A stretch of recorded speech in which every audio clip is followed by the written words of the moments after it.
There's a story buried deep in the oldest whispers of heaven, a story that even the angels refuse to speak of. They say there was one angel who hesitated when God cast judgment on Lucifer, one who stepped forward when all others stepped back. He didn't rebel. He didn't join the fallen. He simply tried to save one who was already lost. But that single act of mercy would cost him everything.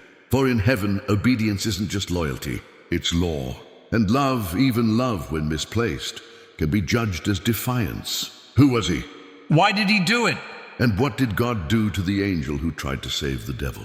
This is the angel who tried to save Lucifer and faced God's wrath. Before we begin, if stories like this make you pause, then take a moment to like, subscribe, and click the bell icon. They say the war in heaven ended in light so blinding, it left even the stars trembling. When the echoes of rebellion faded, heaven stood silent, not in peace but in shock. Every angel had taken a side. Those loyal to the throne stood beneath God's light. Those who followed Lucifer fell, swallowed by a fire that was never meant for angels. But in that silence, there was one who did not move. He stood at the edge of heaven's gates, watching as the fallen disappeared beyond the horizon of eternity, watching as friends he once sang beside were torn from glory, screaming, falling into the endless dark. His hands trembled, not out of fear, but because his heart broke. The others returned to their ranks, wings folded, faces hard with divine resolve. Heaven had been cleansed.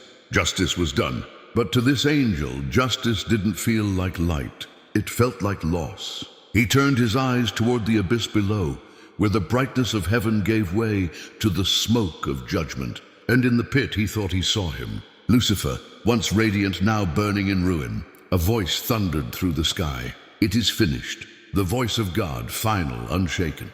And yet this angel hesitated. He didn't dare speak, not yet. But deep within him, a whisper grew louder than heaven's silence. What if he could be saved? That question was the beginning of everything. A thought no angel should have had.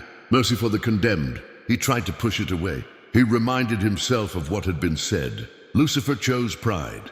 He sealed his fate, but his heart refused to stay silent. It was as though a wound had opened inside his spirit. He remembered the beginning, when Lucifer still sang beside the throne.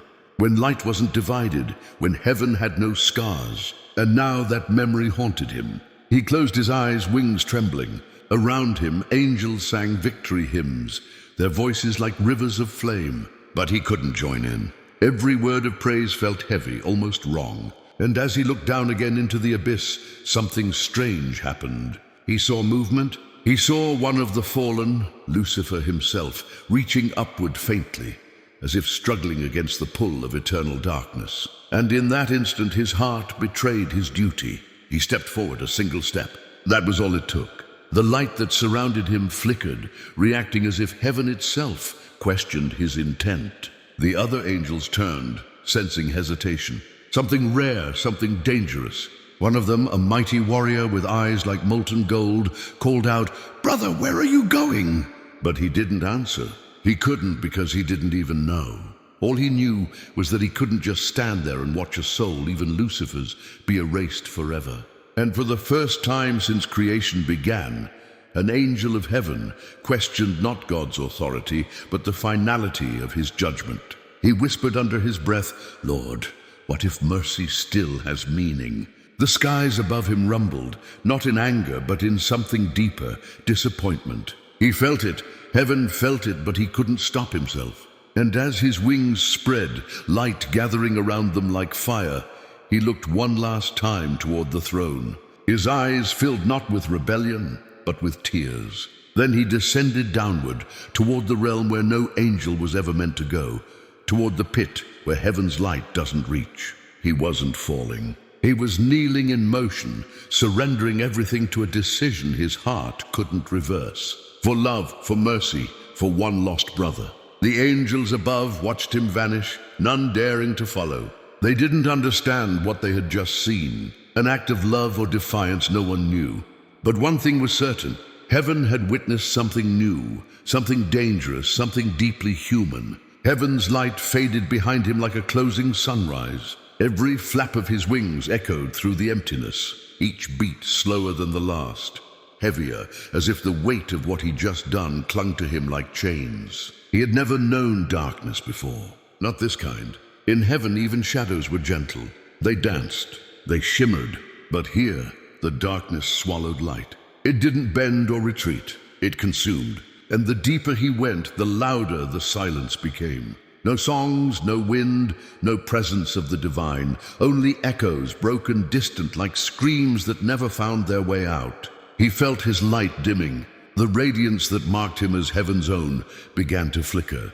It frightened him, because for the first time, he didn't know if God was still watching or if he had turned his face away. He whispered, voice trembling, "Father, if I'm wrong, let my light die. But if there's mercy still, let it burn." The void didn't answer. He continued to fall, not in rebellion, but in plea. His wings caught bursts of fading gold as he passed through layers of forgotten realms, where time didn't flow and light existed only as memory. Then suddenly a whisper. It wasn't divine. It was fractured like wind breaking through shattered glass. "Why are you here?" He froze mid-air, scanning the darkness. The air around him shifted, forming shapes, shadows that almost looked like angels, but twisted, torn. Wings burned black, feathers ash. The fallen, they moved like ghosts, circling him slowly. Eyes like dying embers, their faces marked with pain older than the world. "Heaven sent another," one hissed. "No," another sneered. "He doesn't belong to them anymore." He raised his hands not to fight, but in peace. "I'm not your enemy," he said softly. "I came for one of you." The shadows laughed, a low, hollow sound. And then one of them, larger, darker, stepped forward. His face was almost unrecognizable beneath ruin. Yet there was something familiar in his gaze. Lucifer. Once he was light itself, now he looked like the memory of it. Fragments of beauty still hidden beneath endless decay. His wings, though charred, still held faint glimmers of the glory they once had. Lucifer tilted his head, studying the glowing figure before him. "You came down here?" The angel's voice quivered. "Yes. To do what?" Lucifer asked, his tone bitter and calm. "Pity me?" The angel shook his head slowly. "To understand?" Lucifer smirked, a haunting, empty gesture. "There is nothing left to understand. I made my choice. I chose freedom, and now I wear its chains." But the angel's eyes softened. "You call them chains, yet you defend them." Lucifer's expression darkened. "You wouldn't understand."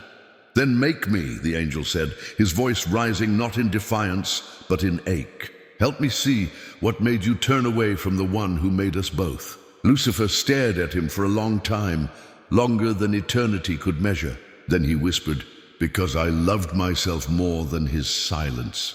The words struck deep. The angel felt them. The pride, the pain, the loneliness. For the first time, he saw not rebellion, but regret. Lucifer turned away. "You shouldn't be here. If he sent you, you failed already. And if you came on your own..." He paused, his voice cracking like thunder in a storm. "Then you're no longer one of them." The angel's heart ached. He wanted to speak, to tell him that wasn't true, that heaven's mercy was greater than wrath. But even as he opened his mouth, he felt it. A sudden heat, a pulse of divine energy from above. Heaven had noticed. The light that followed wasn't gentle. It was judgment. It cracked through the void, splitting the darkness with divine fury. The fallen screamed and scattered like shadows before dawn. Lucifer shielded his face, and even he looked afraid. The angel fell to his knees, overwhelmed by the power pouring through the air. And then a voice, not thunder, not rage, but something worse, disappointment. "You would reach for one I have condemned." The angel lowered his head. Tears burned trails down his face as he whispered, "I only sought to show mercy." "Mercy," the voice echoed. "Mercy without obedience is not love. It is rebellion clothed in kindness." The skies above trembled. Lucifer turned away. Even he couldn't bear to watch what would follow. The angel lifted his eyes filled with sorrow. "Then let my mercy be my punishment." And as he said it, the light engulfed him, not to destroy, but to strip away. His wings dimmed, his armor cracked. He wasn't cast out like Lucifer, but he wasn't allowed to rise again either. He was left in the space between, neither fallen nor free, a watcher between heaven and hell, forgotten, silent, carrying the weight of both mercy and mistake.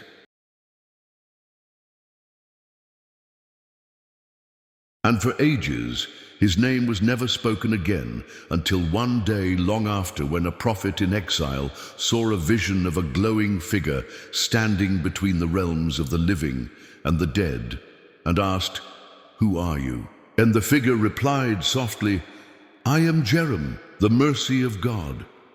Time, if time even existed where he was, moved differently now. There was no dawn, no dusk. Only a horizon that never changed, suspended between light and shadow.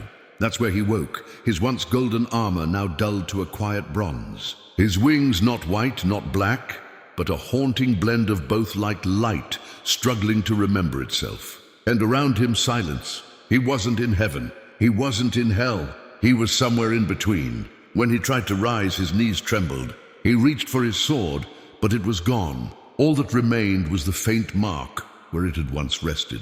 He whispered softly, "Is this death?" But no answer came. The air felt heavy, like it carried every unspoken sorrow in creation. He looked up, expecting to see the light of the throne, but above him was only a dim golden haze. Too bright to be dark, too dark to be holy. He was alone, yet not forgotten, because in the stillness a presence stirred. From the mist, shapes began to form, faint glowing silhouettes of souls.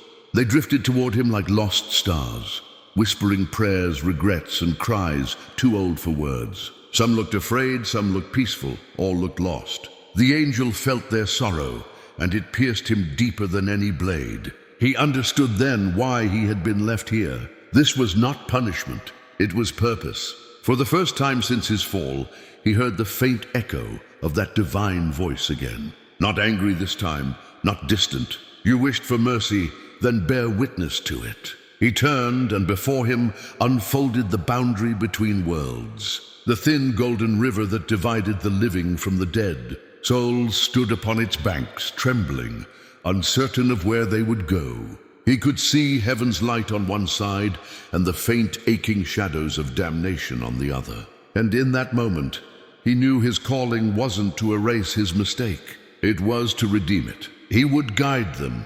He would help the lost find peace, even if he never could. He knelt at the river's edge, the same way he once knelt before God, and whispered, "Then let this be my service."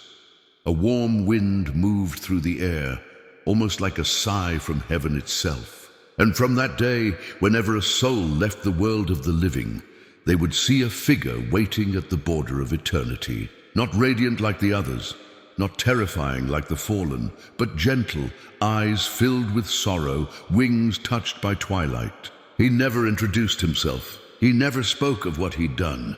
But those who saw him said there was mercy in his silence, in a strange, quiet comfort in his presence. Some would later say his name with reverence. Others would whisper it in fear. Jerem, the angel who watches over the souls of the dead, the one who weeps for what heaven lost and what hell became. Even now, they say, when a righteous soul passes from the earth, a soft voice greets them at the veil. "Do not fear. You are seen. You are loved. You are forgiven." That voice is his. Once an angel who questioned judgment. Now the angel who carries mercy through the gates of eternity. Not a rebel, not a hero, but something far rarer. A reminder that even in heaven, love comes with a cost. The river was quiet that day. The souls moved slowly, drifting through golden mist like leaves carried by gentle wind. Jeremy knelt beside the water, tracing faint ripples with his fingertips. Each ripple carried a prayer, a memory, a heartbeat once living. He had grown used to the quiet. The ache of solitude had become almost holy until that moment when the air began to shift. A sound pierced through the stillness. Wings, not like those of the departed. These were powerful, radiant, alive with heaven's fire. He didn't turn right away. He already knew who it was. The light grew stronger, reflecting against the golden surface of the river until a figure stepped through it. Tall, armored, his presence shaking the air itself. Michael, the archangel of war, the defender of heaven. Jerem rose slowly, his once golden armor now dim beside Michael's brilliance. For a moment neither spoke. The air between them was thick with years. Centuries of silence, of questions that never found words. Finally, Michael broke it. Lucifer still whispers your name. Jeremiel's heart trembled. He hadn't heard that name spoken aloud in eons. He remembers you as the only one who reached for him, Michael continued. He calls you the merciful fool. A faint, sorrowful smile crossed Jerem's face. Perhaps I was, but even fools have purpose. Michael studied him, torn between admiration and grief. You risked everything for one who spat on the light. For that, heaven could have erased you. Jeremiel looked at him with quiet certainty. I didn't risk everything, Michael. I gave everything, and somehow I was still given more. He gestured toward the souls drifting by. Look at them.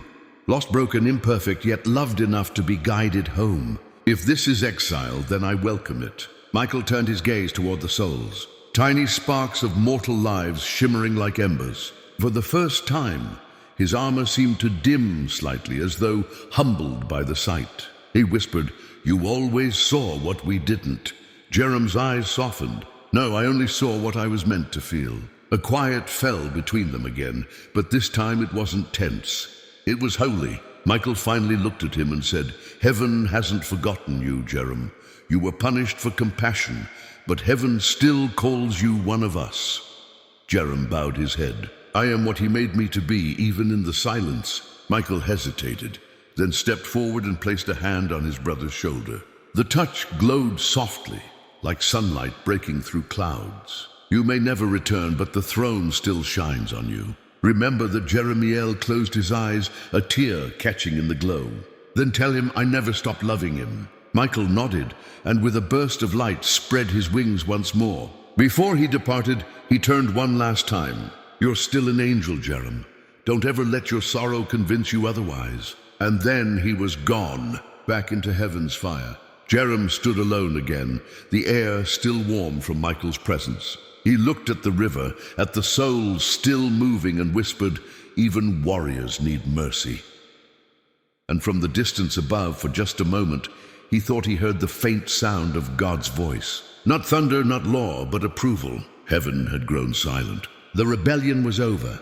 Lucifer and his followers were gone, cast into the abyss, where their light was swallowed by eternal night.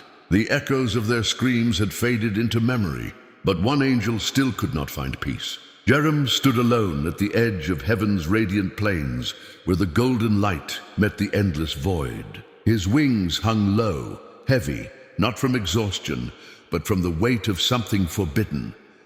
Doubt. He watched as other angels rebuilt heaven's gates, their songs echoing like waves of forgiveness. Yet he felt no harmony in their melody. In his chest, there was only a quiet ache because he still thought about him. Lucifer, not the rebel, not the deceiver, but the friend he once knew. The one who sang beside him in the choirs, who dreamed of creation, who stood closest to God's light. And so, one day, Jeremiel did something no angel had ever dared. He approached the throne. Imagine that scene. The throne of God shining like 10,000 suns, wrapped in thunder and fire. Around it stood countless angels bowing in silence, their faces hidden behind veils of light. And then one angel stepped forward, alone, trembling. Jerem's voice was faint but steady. "My Lord, forgive my question, but was there truly no other way?" The air in heaven shifted. The music stopped. Even the seraphim turned their heads. God did not answer immediately. His light pulsed once, like the slow beat of eternity itself. "You question my justice." Jerem fell to his knees, wings folded in fear. "Never, my lord. I only seek to understand. He was our brother. I saw the sorrow in his eyes when he fell. If redemption is your nature, why did the gates close forever?" The question hung in the air like lightning about to strike. For a long time there was silence. Then God spoke, not in wrath, but in a voice that carried the sorrow of creation itself. Because even love cannot heal what refuses to be healed. Jerem's eyes burned with tears of light. He bowed low, whispering, "Then what of those who still love him?" God's light dimmed slightly, as though heaven itself mourned that truth. Those who love what I have condemned risk falling beside it. And in that moment, Jerem understood love could be both a gift and a curse. He rose slowly, the words of God echoing through his soul like thunder across eternity. But still, deep inside, he couldn't let go. He couldn't stop believing that maybe somehow one day, even the fallen could be redeemed. And heaven watched him walk away, an angel torn between divine obedience and the dangerous mercy burning inside him. That night, for the first time in the history of heaven, an angel wept. Tears fell like drops of gold onto the radiant floor of paradise. And though no one saw it happen, the echo of his sorrow reached even the depths below, where a broken figure in darkness looked up and whispered a name he hadn't spoken in eons. Jeremiel. The bond between them wasn't dead, only buried.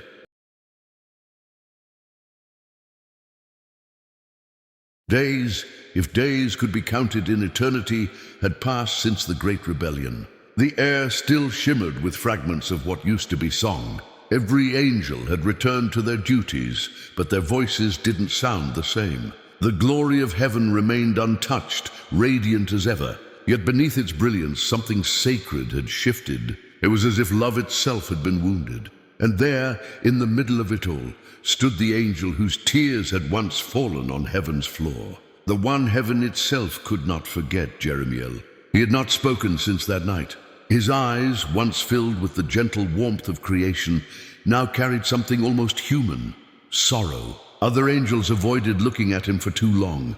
Some feared that pitying him might make them question their own obedience. Others simply didn't know what to say to a being who had felt something heaven was never meant to feel: heartbreak. One morning, as golden light spread across heaven's endless sky, Jerem stood by the edge of the celestial gates. Beyond them lay the empty stretch where light faded into the void, the place where the fallen ones had vanished. He didn't look down in defiance. He looked down in silence. He wasn't questioning God.